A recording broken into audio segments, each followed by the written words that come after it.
जिवंतपणीच स्वतःचे पिंडदान सरपंच शरद आरगडे यांनी पत्नी व मुलासमोरच स्वतःचा धावा करून समाजातील रूढींना उद्ध्वस्त करणारा धक्कादायक निर्णय घेतला.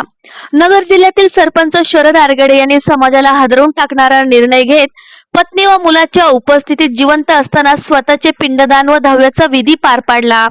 मृत्यूनंतरच्या अनावश्यक खर्च, रूढी, परंपरा आणि अंधश्रद्धेला थेट नाकारत त्यांनी जिवंतपणी माणसाने माणसासारखे वागावे असा ठाम संदेश दिला. या अनोख्या विधीमध्ये त्यांच्या कुटुंबानेही सहभाग घेतला. विशेष म्हणजे पत्नीच्या सन्मानासाठी त्यांनी विधवा प्रथावर बंदी घालणारे प्रतिज्ञापत्र तयार करून समाजातील जुनाट रूढींवर मोठा प्रहार केला. मेल्यानंतरचे कर्मकांड नव्हे तर जिवंतपणीचीच माणुसकी महत्वाची आहे असा स्पष्ट संदेश देत आरगडे यांनी समाज प्रबोधनाची नवी दिशा दाखवली आहे.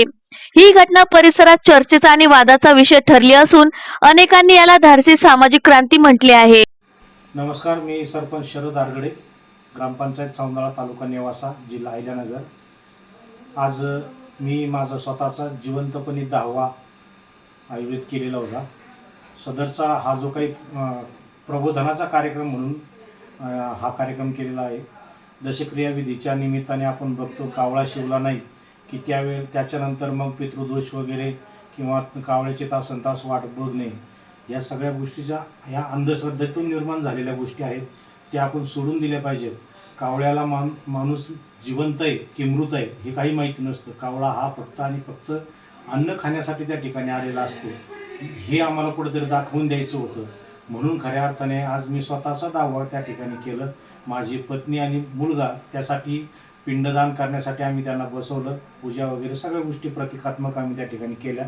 खऱ्या अर्थाने सत्यशोधक पद्धतीने त्या ठिकाणी सर्व गोष्टी केल्या. परंतु कर्मकांड करायची त्या गोष्टीची देखील गरज नाही.